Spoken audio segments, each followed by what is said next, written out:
Hello viewers, welcome to Riyas kitchen.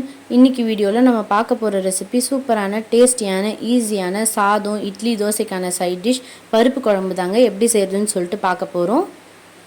பருப்பு குழம்பு செய்ய நான் 2 கைப்பிடி அளவு துவரம் பருப்பு எடுத்து வச்சுருக்கேன். 15 பல் பூண்டு, 2 மீடியம் சைஸ் தக்காளி, 2 சின்ன வெங்காயம் எடுத்து வச்சுருக்கேன். இப்போது தாளிப்புக்காக ஒரு மீடியம் சைஸ் வெங்காயம் கட் பண்ணி எடுத்துக்கலாம் நீல வாக்கில். ஒரு கொத்து கருவேப்பிலை, ஒரு கொத்து கொத்தமல்லி, 3 வரமிளகாயை கட் பண்ணி எடுத்துக்கோங்க. இப்போ ஒரு ப்ரெஷர் குக்கரில் துவரம் பருப்பு, பூண்டு, வெங்காயம், தக்காளி சேர்த்து நல்லா கழுவி எடுத்துக்கலாம். இப்போ இது நல்லா கழுவுனதுக்கப்புறமா மூழ்கிற அளவுக்கு தண்ணி சேர்த்துக்கலாம். 1/2 டேபிள் ஸ்பூன் மஞ்சள் தூள், ஒரு கொத்து கொத்தமல்லி சேர்த்து 3 விசில் விட்டு நல்லா வேக வச்சு கடைஞ்சி எடுத்துக்கோங்க.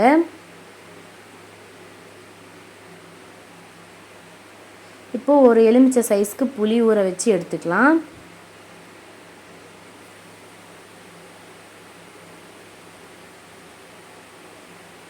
புளியை நல்லா கரைச்சி அந்த தண்ணியை மட்டும் சேர்த்துக்கலாம். இப்போது இது ஒரு பக்கம் இருக்கட்டும். நம்ம ஸ்டவ் ஆன் பண்ணி ஒரு பாத்திரம் வச்சுக்கலாம். பாத்திரம் நல்லா சூடானதுமே ஒரு குழிக்கரண்டி அளவுக்கு எண்ணெய் சேர்த்துக்கோங்க. எண்ணெய் நல்லா சூடானதும் கடுகு சேர்த்துக்கலாம். கடுகு நல்லா பொரிஞ்சதுமே வரமிளகாயை சேர்த்துக்கோங்க. அது கூட நீல வாக்கில் கட் பண்ணி வச்ச வெங்காயத்தை சேர்த்துக்கலாம். சேர்த்து நல்லா கலந்து விட்டுக்கலாம். வெங்காயம் நல்லா பொன்னிறமாக வதங்கி வரணும், அது வரைக்கும் வெயிட் பண்ணலாம்.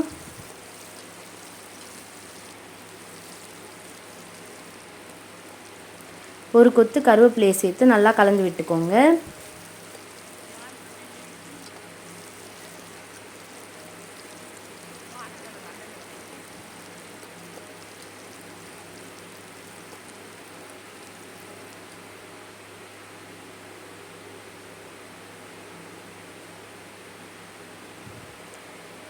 இப்போ நம்ம கடைஞ்சி வச்ச பருப்பை சேர்த்துக்கலாம்.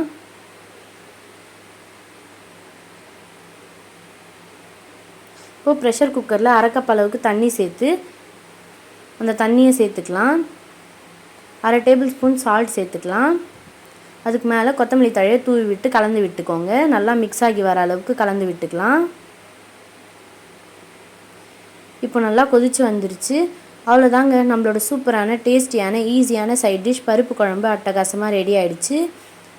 இந்த ரெசிபியை நீங்களும் ட்ரை பண்ணி எப்படி இருக்குன்னு கமெண்ட் பண்ணுங்கள். எங்கள் சேனலை லைக் பண்ணுங்கள், ஷேர் பண்ணுங்கள், சப்ஸ்கிரைப் பண்ணுங்கள். பக்கத்தில் இருக்கிற பெல் பட்டனை கிளிக் பண்ணுங்கள். தேங்க்ஸ் ஃபார் வாட்சிங் அவர் சேனல். இதே மாதிரி புது புது ரெசிபிஸுடன் மீண்டும் உங்களை சந்திக்கிறோம். பாய்.